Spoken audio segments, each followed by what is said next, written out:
sang unit ng mga guys. So, ang sukat sang iyang at tire. 28 by 1 and 5/8. Iba yung disenyo. So, Finewood yung brand mga guys na tawag dito sa amin, hybrid. Ayan, kung anong tawag ba sa inyo niyan. Grabe yung unit ni boss. Walang kadena. Kita niya walang kadena dito. Ayan, tapos yung saddle niya tuklap. So tara, linisan natin buong kagunta na itanan yung mga parts niya para at least malimpyuan.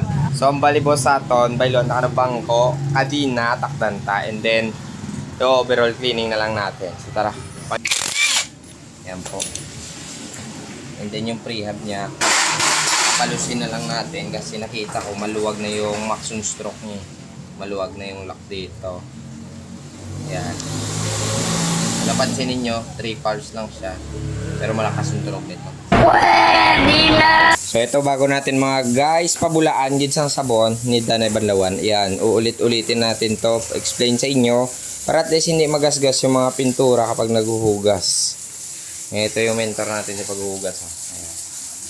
Yan, sa mga wala kapalo, siya galit page, Boyalo Black, just follow na. Bilis, ayan o. Yan, maghugas. Tapos sasabon na lang yan mamaya. And then good. Babalik natin yung mga piyesa. Tara.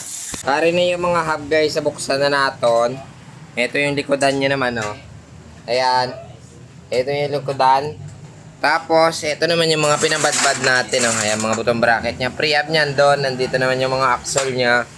So need na lang natin itong hugasan para makita ninyo mamaya kung malinis na.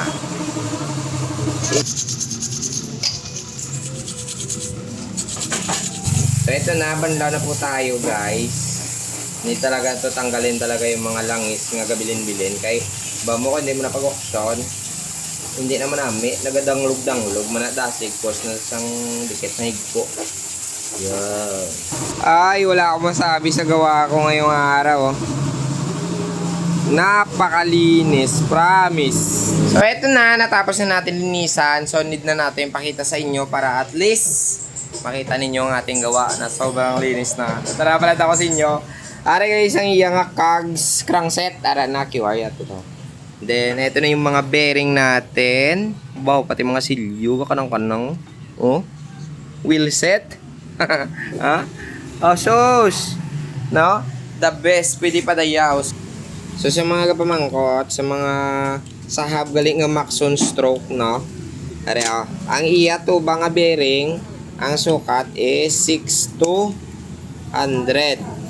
And then yung likodan 601. Sa harap dalawa lang, tapos sa likod 4 na piraso yan, ha? Eto na guys, natapos na ang iyan ni Idol nga ano tawag rin, ni hybrid nga bike, no? So nalimbyuhan na natanaan sa madamo. Kaya salamat sa followers ha. Tani na lipay kamo sa ubra ko. Sige na, pangaboy tayo ng UD po tayo. Gago!